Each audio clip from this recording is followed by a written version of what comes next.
Oh, hey, welcome back to my channel, Smoking and Grilling with me, AB. Hey, I'm gonna get right into it. I gotta tell you how my day got started. So I wake up this morning, hearing some sounds. I hurry up and get dressed. I look out the window, and who do I see? It's Kirby shooting a gauge about a half a mile away.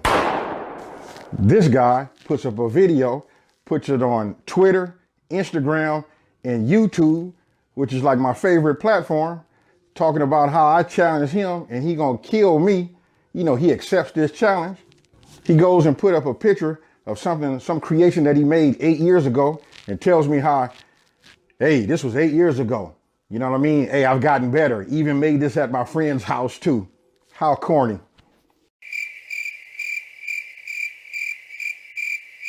Alexa, let me hear you laugh. Sure, I can laugh.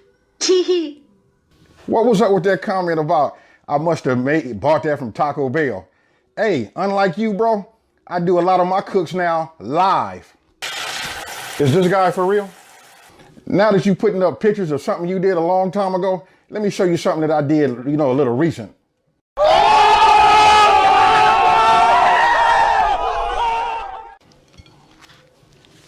What you think? Now, I'm from the concrete jungle and I ain't scared, bro. Hey, you bring your best and I'm gonna bring my best. And don't forget, the rules are, it's your interpretation of what a California burger is supposed to be. You got it? Oh, and Kirby, leave the thumbnails up to me.